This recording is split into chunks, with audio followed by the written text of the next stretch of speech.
So you've stopped reading every line of code. You can't. The agent ships faster than you can read. So you reach for the next obvious move.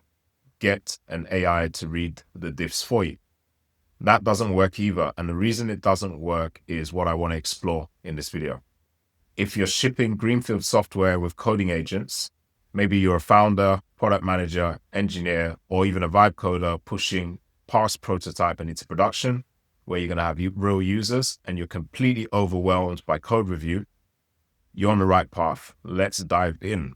I'm running through a user acceptance test plan on a client's platform. A couple of dozen pull requests merged overnight. Pull requests are simply just packets of changes the agent is submitting for review before they merge into the main code base. All green, all automated checks passing. I'm logging in like a real user would, walking through the specification. I get to the step that says admin removes a client from an organization. I find the client, I click the remove button, but nothing happens.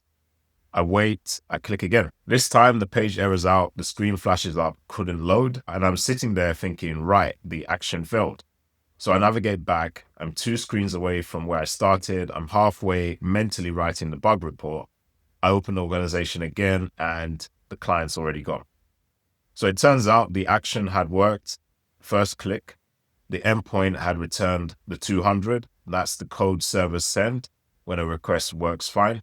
The agent had written a unit test for it. The unit test passed. The spec said remove the client, and the client was in fact removed. The thing the specification did not say was show the user that anything had happened. I sit with that for a second. In principle, that bug was visible in a diff. A human reviewer with enough system context, knowing the UI conventions, knowing what a real user would expect to see, could have spotted the missing feedback. The reason it survived is that there were 2 dozen pull requests like this one merged overnight, and the next 2 dozen were already coming, and there's no human reviewer who can hold enough context across that volume to catch what's missing. And I realized that running the app is where I can still pick up a lot of these bugs. Not because the diff couldn't show it, because the diff has stopped being a useful place a human can meaningfully read.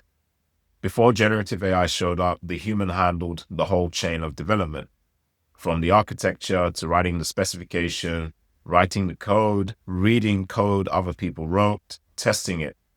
Most of these hours went to writing and reviewing code by hand. The review layer was where bad decisions often got stopped. When the first generation of these tools landed, what I would call the early cursor era, the model could generate the code, but it couldn't sustain coherent work for more than a few minutes. The review layer still worked because the volume was still human scale. That's what's changed. With agentic engineering, a coding agent runs coherently for hours, sometimes longer. On a recent project I worked on, the agent landed about 170 merged pull requests across 53 hours of continuous activity, with maybe 30 minutes of human intervention across the whole run. All 170 pull requests passed automated checks. By the way, if you're skeptical about an agent running for that long, I can assure you it's possible, but it would be unwise to do it out of the box with no setup. I have my own custom setup. There's a CI setup, branch protection, a harness, environment access pre-built. Those are the conditions that allow an agent to run for that long coherently. They're also what break code review. Going back to my point on human review, I'm convinced that there's no sustainable version of human review that handles 170 pull requests in a few days, hundreds of lines each. The line-by-line discipline that used to be the load-bearing judgment layer is mechanically impossible. And that's not a productivity loss to be reclaimed. It's a layer that's structurally fallen out of the stack. So the obvious next move, get an AI to do the review for you. Plug in an LLM-based reviewer at the CI level, the kind that comments on pull requests the moment it's raised. Sounds like the right move. But in practice, I find that these LLM-based reviewers raise false positives constantly. The argument made for these tools is that they have system context. They can read the spec, the diff, the entire code base. And logically, that should be enough. But in practice, it isn't. While it's true that much of the context a human reviewer requires is in the spec and the code base, and also that the review bots can read that. There's a final layer, maybe 20% of what a good reviewer actually uses that lives outside of both. It might be things like the product's purpose, the user's mental model, the conventions that were never written down, the unstated assumptions about what good looks like. That layer is the part you couldn't have specified up front. By definition, it's the stuff that only becomes obvious once you're using the software, and it's exactly the layer that the review bots can't reach. I would posit that they have access to about 80% of what they need by looking at the code base and the specification, but they're missing the 20% that matters most for catching what the spec missed. And they burn tokens at the rate the agent is producing PRs, which means you're paying for the noise as it's generated.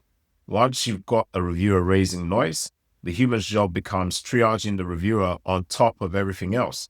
You're paying twice, once in tokens, once in your own attention.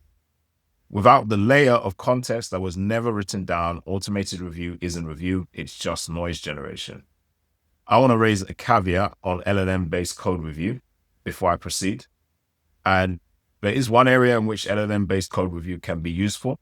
Where I find it to be the noisiest is in greenfield work, where the product hasn't yet reached its first usable shape. For legacy or mature code bases, the calculation looks slightly different. The conventions are stable enough that automated review can protect known good behavior rather than blocking needed change or introducing noise because you can specify that good behavior. The depth of the review layer claim I'm making is specific to the rapid change phase. It isn't a universal claim about every code base in every development cycle. Back to my earlier point about LLM-based code review. In September 2025, a Peking University-led team published SWRBench, a benchmark built from 1,000 manually verified real GitHub pull requests across 12 popular Python projects. They tested several LLM-based automated code review approaches against models including Gemini 2.5 Pro, Claude 4 Opus, GPT-o3, and DeepSeek R1. The result was telling. Across the strongest setup, precision stayed below 17%, meaning most flagged issues were false positives. If you're thinking this will improve with smarter models, that is a fair argument. What I'm suggesting is that the performance of automated code review is less about intelligence of the model and more about the context the model can't access at the review stage. And the introduction of false positives and noise does more harm than good by burning tokens, introducing downstream complexity that might end up harming the development process and ultimately creating additional work. So human review can't handle the volume. The current generation of AI review can't handle the context. The judgment at the diff level layer is gone, and the obvious proxies for it haven't recovered yet. So if code review is dead, both human and AI, what's left? What survives? How can we ensure some level of code quality without review? Traditional high precision but low recall methods work well.